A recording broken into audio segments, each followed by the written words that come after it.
Gaetz, the biggest firebrand inside of the House of Representatives. You're not taking Matt Gaetz off the board, okay? Because Matt Gaetz is an American patriot and Matt Gaetz is an American hero.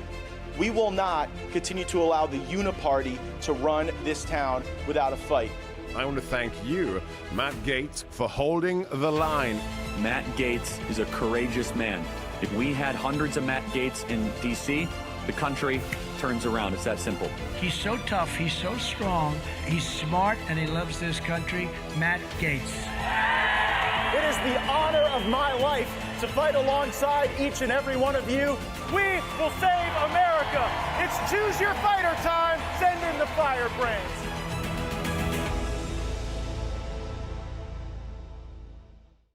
Thank you for being here today for this important press conference addressing a critical issue that's facing the House. We're privileged here in this country to live in a country where the Constitution, our founding document, our highest law of the land, places a limit on government, particularly the federal government, and protects our citizens. Our Constitution tells the government what it can and cannot do. Our Bill of Rights, those first 10 amendments, were put in place to further protect the citizens of the United States, to protect the rights that are given to us by God, but thankfully enshrined to us in our Constitution. But every day in America, you'll often hear someone joke about the government spying on us. But sadly, that is true. That's true in our country today. Current law allows the U.S. government to collect data on you. It's Section 702 of the Foreign Intelligence Surveillance Act, or FISA. But House Republicans, under the leadership of Speaker Johnson, are on the verge of reauthorizing FISA. This is the same law that the FBI used and abused, mind you, to spy on President Trump's campaign, providing the impetus for the shameless, false, ridiculous Russian collusion scandal. To prevent such a tragedy from happening to other Americans, conservatives have worked in good faith throughout the reauthorization process to protect Americans' Fourth Amendment rights from deep state agencies like the FBI and the NSA. Unfortunately, the House Intelligence Committee and the D.C. swamp are working overtime to make sure that FISA is reauthorized in a secret way, as secretly as possible, and putting the constitutional rights of millions of Americans, instead of up front, on the back burner. During this debate today with my colleagues who are assembled here, you're going to hear, or not during this from my colleagues, but during the larger debate, you'll hear false narratives about this bill, supposedly restricting law enforcement from doing their job and hampering our ability to keep the country safe. And those claims, frankly, are false. Simply put, anonymous bureaucrats have abused this tool that was intended for foreign surveillance of threats to spy on American citizens. But conservatives are fighting for strict reforms to this law. FISA was reauthorized in 2018. Since then, the world has changed from both a national security standpoint and a technologically advanced standpoint that has resulted in more of your data being in the hands of the tech companies. We need to find that balance between keeping the nation safe while protecting you from big government, and prominently has to be the rights of U.S. citizens, the free constitutional freedoms that are protected to us by this country. The judiciary bill was overwhelmingly approved on a bipartisan basis. It turns out Democrats don't want to be spied on by their government either. At the end of the day, we've got to make sure that our government can't keep spying on its citizens without a warrant, that we can't keep buying data that would otherwise require a warrant, that the federal government cannot expand the spying to cover local private Wi-Fi hotspots, and that we can't allow the government, this Congress, to allow more ways for the federal government to spy on us. That is Congressman Bob Good of the Commonwealth of Virginia leading the conservatives in fighting for our constitutional principles and rights as folks in the deep state, the intelligence community and the Intelligence Committee try to reauthorize one of the most abused programs that exists in the federal government. Congressman Good is my guest today, and we are live simulcast streaming out of the Rumble Studios in Washington, D.C. Remember that the best way to consume Firebrand, you want to download the Rumble app. Make sure you've got notifications turned on. That time, every way we go live, you get the notice, you get brought into the conversation. So I'm joined now by Congressman Good. Bob, you are the leader of the Freedom Caucus in the House of Representatives. A lot of people associate the Freedom Caucus as the more conservative grouping of members. But talk a little bit about the Freedom Caucus that you lead, the organizing principles of the group, and where you think the group impacts outcomes here in D.C. Well, one thing I often say, Matt, thanks for having me. Great to be with you, my friend. I often will say there are two reasons why members of the Republican Conference aren't in the Freedom Caucus. Either they're not really conservative, or they just don't have the courage. And I always have to correct myself and say Matt Gaetz is the glaring exception to that, because Matt is obviously a rock-solid conservative who loves the country. Well, we got a lot of sympathizers and admirers, Massey and some others, you know. And Matt has the courage that's unmatched in Congress. Well, thank you. But the Freedom Caucus exists to be the conservative anchor, the conservative conscience, the tip of the spear on the issues and the policy, to try to hold the party accountable, to be who we say we are, to do what we say we will do, to validate the trust that's placed in us when the American people give us the majority to do the things that we campaign on. Secondly, the Freedom Caucus exists to hold leadership accountable and to be willing to confront our own team when we're wrong, when we're off course, when we're not living up to the standards that we claim to hold as Republicans. And sadly and unfortunately, as you know, because you're right there alongside us, often leading the way, we spend most of our time battling those who are supposed to be our own team members who are fighting us on the issue that press conference was related. We're fighting Republicans on reforming FISA in a way that puts the constitutional freedoms of Americans first. Yeah, I'm going to get to FISA in a moment, but broadly, this Freedom Caucus brand has really proliferated around the country. We're starting to see Freedom Caucus groups set up in state legislatures. Right. Talk a little bit about how the goals that the Freedom Caucus has are served by this vertical integration strategy where you're getting people in state government aligned with these principles. Yeah, really excited. We've got 11 or 12 state legislatures where we've started Freedom Caucus chapters, if you will. And we want to do it in all 50 states, plan to do it in all 50 states. Obviously, some states are tougher than others, but you're looking, again, for courageous conservative warriors who will fight and take the risks. And then once you get that target on your back in the state legislatures, some places it's worse than it is in Washington.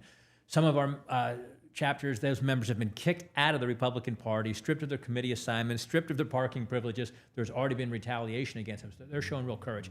But we did it for two reasons. One, we want to win on the state level, too. We want the Republican Party to be on the state level, what we're trying to make the Republican Party be on the national level. And then also, we want to have sort of a farm team, if you will, that we could have those who are fighting the good fight on the state level that we could look to support that, hey, if you're going to take all the risks on the state level, it's no different, then you'd be the kind of candidate that we'd want to support, try to bring to Washington. Oh, so it's not only the work they're doing now, but it's really building that farm system for leaders at even higher levels. What better indication of how they'll fight here than having them take the arrows, take the heat, and fight for the right things with all the risks that come with that. When I got here, people told me, don't join the Freedom Caucus because it will reduce the amount of special interest money that you can raise, that lobbyists and PACs that sometimes give to both Republicans and Democrats. They have no problem giving to Republicans and Democrats, but they have a problem when donating to someone in the Freedom Caucus who might stand up and fight on some of these things. Is that something that still exists today?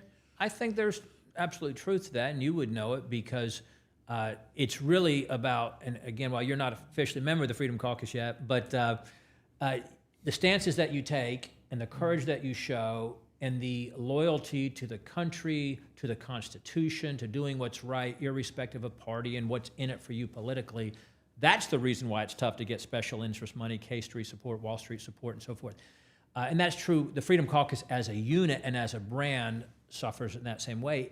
And part of it also is it's tougher to get on those committees where the money tends to flow. They call it A committees, and they don't measure, and you know this better than I do, but they don't measure what's an A committee or a B committee based on how important it is for the country. It's about how much money you tend to raise because you're on that committee. So, financial services, energy and commerce, ways and means, appropriations, those kind of things where the high dollar donors want to influence what's happening. You tend not to be able to get on those committees very easily if you're in the Freedom Caucus. And it does seem like a fork in the road for a lot of people in how they behave here in Washington, because there's the group of people that say, as long as I'm getting the money, I'm willing to take bad votes. I'll have the money to explain away anything where maybe my constituents are critical. And then there are people who say, I can't do that.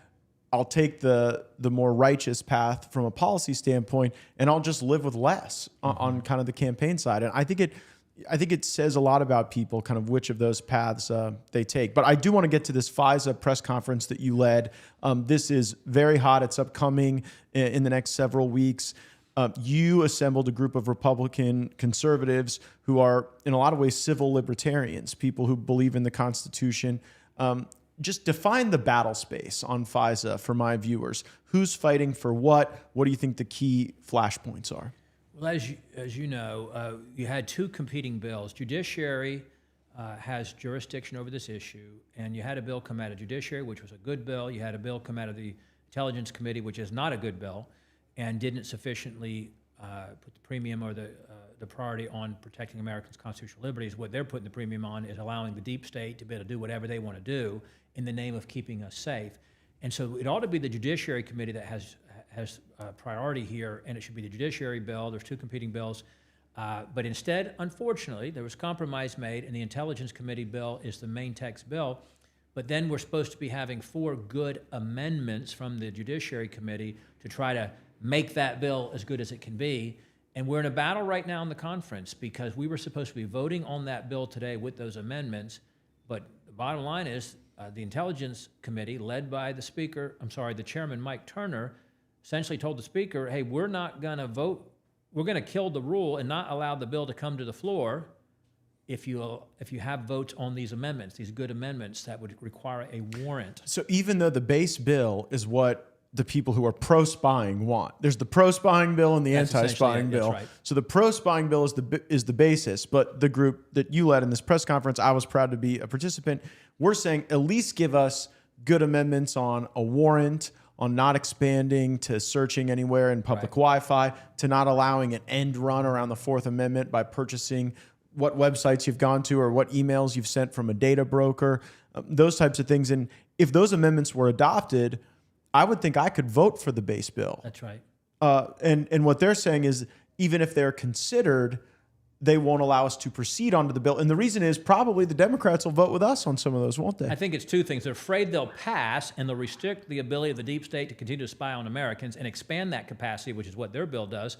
And then secondly, they don't want it to pass, but they also don't want to have to vote against it. Turns out when you want to do bad stuff in Congress, you don't want the American people to know what you want to do or what you intend to do. And I know you relate to this. I often say, if you don't want people to know how you vote, then vote differently. If you can't defend your vote, then vote differently, because we don't care. I know we don't care if the American people know how we vote, because we're doing what we believe is right. We can defend it. The American people are behind it. But they want to hide who they are and what they're trying to do. And they were even trying to, as you know, to go into secret session where they wouldn't have to operate out in the open for the American people to see. It hasn't happened in many years, has rarely happened in Congress. And it speaks to sincerity, because what I get a sense of is that people will forgive a disagreement on an issue if they think you sincerely hold that view and that it's well reasoned and thoughtful, and they'll move to areas where they might agree with you to define how they think about you as a representative. But when you're not taking the votes and you're just playing this game, then I think people get really sensitive to like, well, where does my person even stand? And are they telling me something different than what's going on? Let's get to this Punch Bowl report. What is going on in Republican House leadership? This report from Jake Sherman at Punch Bowl News notes a number of things that they say are calamitous. The legislation on the SALT tax deduction was not one we proceeded on to because the rule to allow that did not pass. The FISA bill, where we're describing some of these concerns, was pulled because it hasn't been worked out. The chairman of our Homeland Security Committee, Mark Green, is not seeking re-election.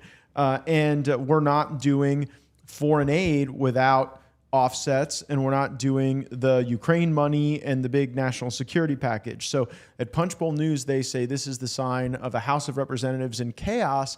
But sometimes I actually measure our wins not based on what we advance, but what we stop. If there's bad tax policy, bad foreign policy, bad spending policy, sometimes it's a good week to kill it. So what's your assessment? I mean, do you view the events of these last couple weeks as calamitous for the Republican leadership? You know, we get asked that question a lot. Oh, this is the most unproductive Congress ever. We've done less harm to the American people than other Congresses have done. Isn't that awful? Right.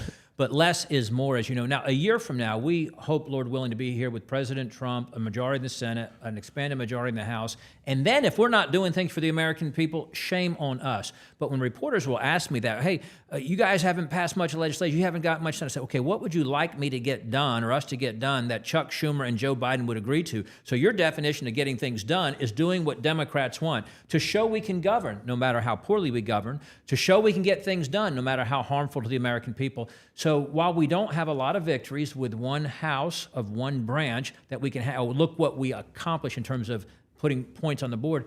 If we slowed things down and we did less harm and we stopped the Democrats from advancing the ball in the wrong direction, we've done better than most Congresses. And too often, the Republicans are willing to advance Democrat priorities just for the sake of motion, if not progress. They confuse motion and progress because sometimes you're moving in the wrong direction. That's exactly right. Let's join hands with the Democrats, show we can get things done, show we can govern, show we can compromise, and the American people lose. And by the way, we're not saying we're allergic to working with Democrats. Matter of fact, we're trying. The very things that you were talking about, I think, were views that actually are held by some Democrats who don't want to see just warrantless searches occurring of people. So we're not against working with Democrats. We're against obfuscating liberal policy with the veneer of Republican support. Which happens too often. So there is some breaking news from CNN. Manu Raju reporting that there is a new skinny Ukraine measure being negotiated. Brian Fitzpatrick and Don Bacon, two Republicans who are definitely more on the other side of the conference than we are. And they believe that we could lash about $20 billion in Ukraine munitions to a remain in Mexico policy on the border. They think they can go middle out on that, getting some Democrats $20 billion for Ukraine. We get remain in Mexico. My initial sense of that, having not reviewed the legislation because it hasn't been put out, is that that's probably a bad deal for our country. That if we're going to be in some escalatory environment with Russia, just to be able to reinstitute a policy that Joe Biden could with the stroke of a pen is really concerning. I know you haven't seen the bill either because it doesn't yet exist, but just the concept of taking remain in Mexico in exchange for tens of billions more for Ukraine, how do you think the Freedom Caucus is going to absorb that? Well, I'm sure this is the last $20 billion that Don Bacon and the others are going to ask for their campaign donating defense contract. I mean, their Ukraine friends. I'm sure this is the last $20 billion they'll ask for. No, I'm not for any supplemental it's not paid for. Okay, so any country, any place in the world, we have to find offsets to pay for it. Yes, when you got $34 trillion national debt, a $200 billion monthly deficit, at some point that's got to matter. The days of spending without consequence are over. With 40-year high inflation, 20-year high interest rates, our credit being downgraded, the American people suffering under the inflation and the interest rates, those days are over, where it was just an abstract concept for the economists with the green visors on and the banker's lamp. So yeah, it's got to start somewhere. Even Israel's funding, and I think we both voted the same way on that. Love Israel. They're, I think, our number one most important ally on the world stage.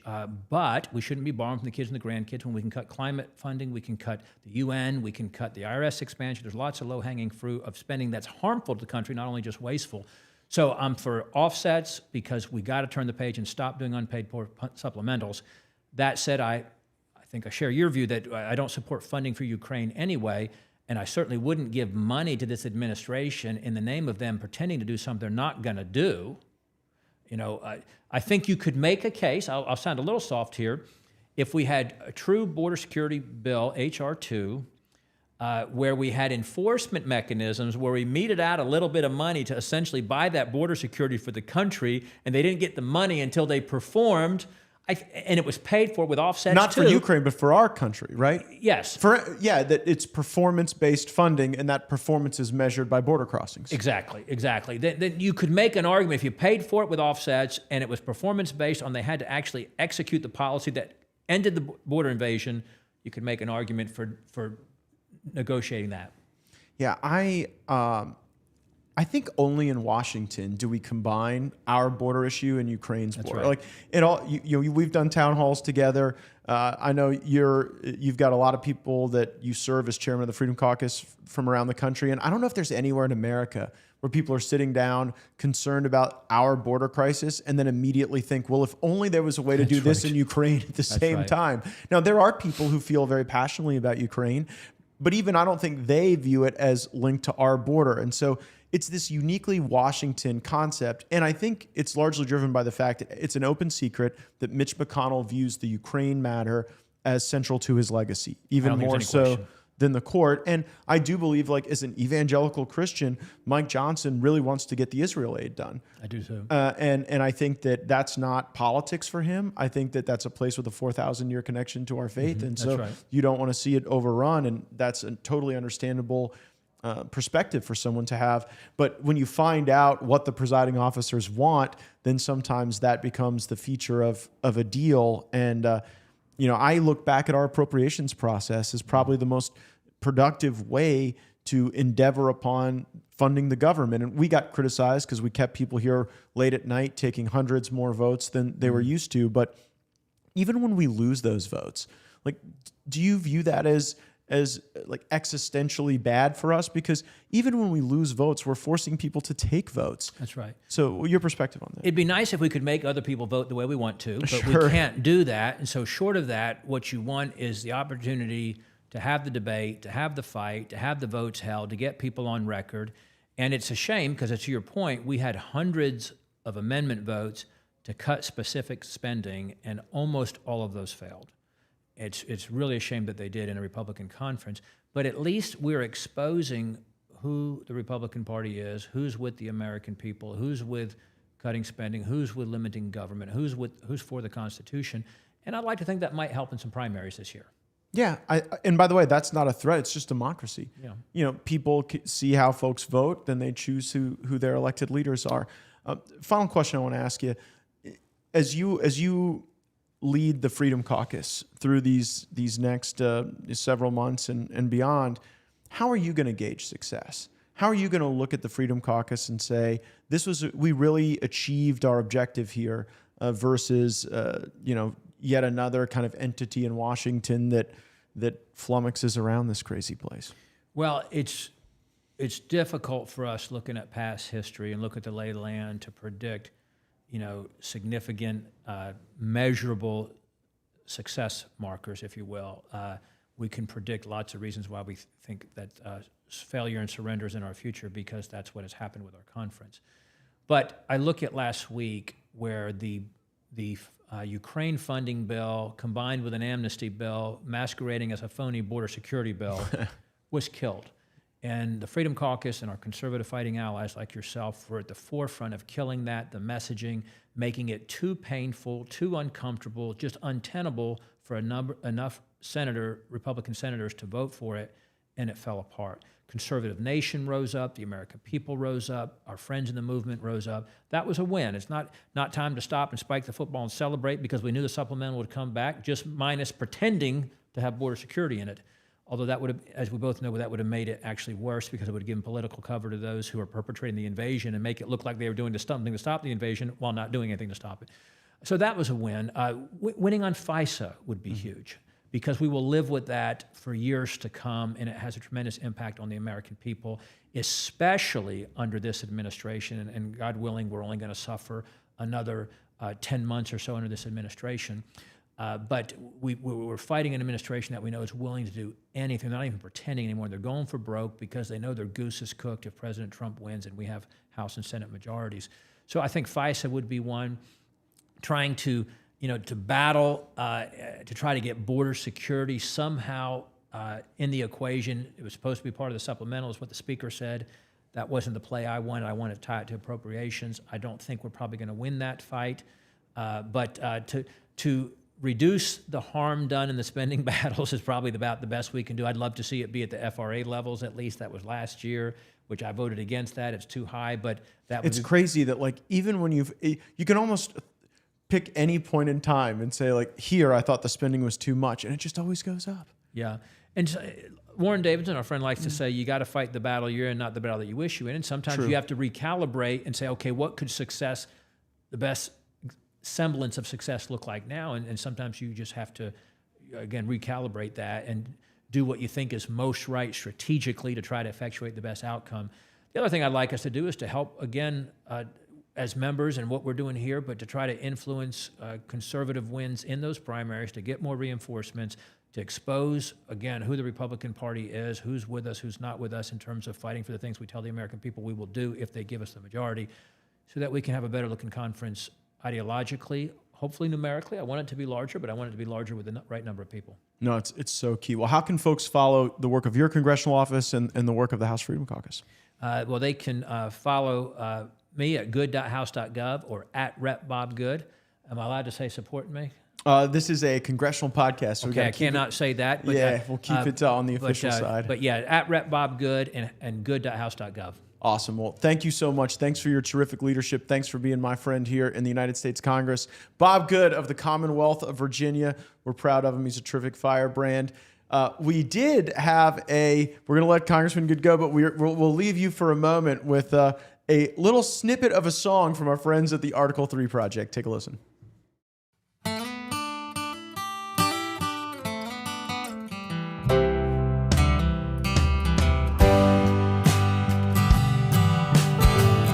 Pulled into Atlanta, was feeling up my lady friend.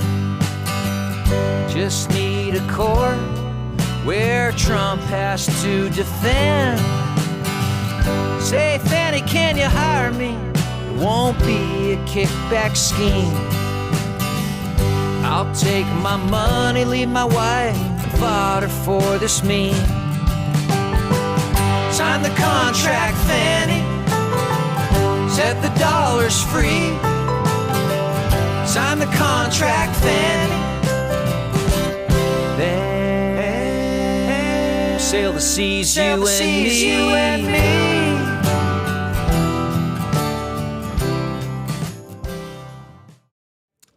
All action has been in the Georgia courtrooms today as Fani Willis and Nathan Wade have taken the stand to describe their love. And on the week of Valentine's Day, how could you not want to celebrate love? So we're going to celebrate a little of Nathan Wade's testimony right now. Take a listen.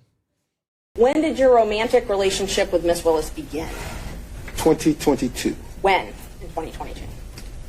Early 2022. So you were appointed in November of 2021? Yes, ma'am. And your relationship started early. What's early? January? February? Around March. Around March. So in 2023, December, you said you didn't have any receipts. I do not have any receipts. I did not have any receipts. But you did travel with Miss Willis in 2023, correct? I did. And you traveled with her in 2022, correct? I did. And you traveled with her in 2021, correct? No. So you only traveled with her in 2022 and 2023? 2022 and 2023 is what I recall. That's what you recall? Yes. Okay. So this roughly sharing travel, you're saying she reimbursed you? She did. And where did you deposit the money she reimbursed you? It was cash. She didn't give me any checks. So she paid you cash for her share of all these vacations? Mr. Schaefer, you'll step out if you do that again. Yes, ma'am. Okay.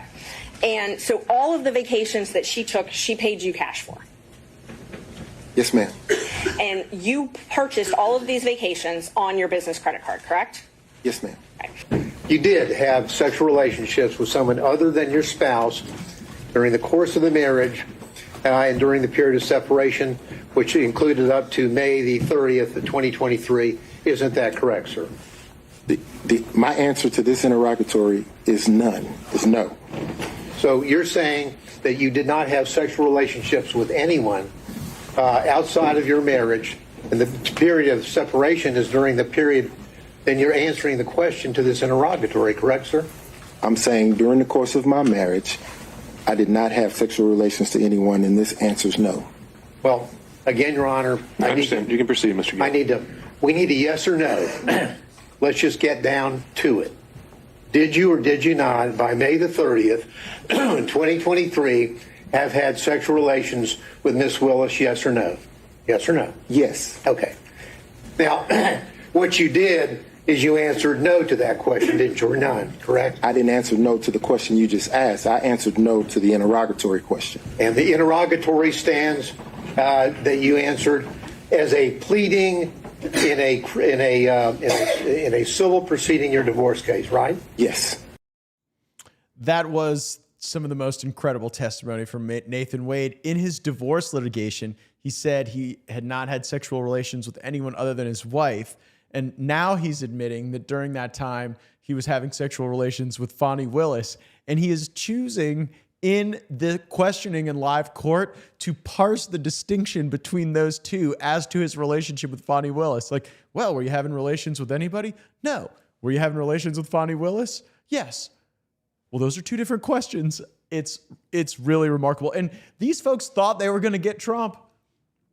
There they were, going on their little romantic junkets, probably planning for the moment that they'd get some big job in the Biden administration or some job on CNN or MSNBC. Well, you're on TV now, taking the stand, answering the questions. And here's what we know. Somebody is lying. Wade's lying. Willis is lying. They could both be lying. But with this testimony, like even I don't think we have the clip, but even the folks on MSNBC are melting down over this, saying it's over. Willis and Wade have misrepresented themselves to the court, maybe to multiple courts based on whatever Nathan Wade had cooking in his divorce. But man, the hubris to think that they could get away with it. We understand now Fani Willis is exploding on the stand, and I'm sure we'll have plenty to say about what that means for oversight when it comes to the House Judiciary Committee and the grant programs and all the corruption and lies they got cooking up in Fulton County. We'll be here to cover it. Thank you so much for participating. We would only ask that you help share this episode and the work that we're doing so that more of our fellow Americans can be informed and engaged and on the front line of the fight. Thanks for being here. Roll the credits.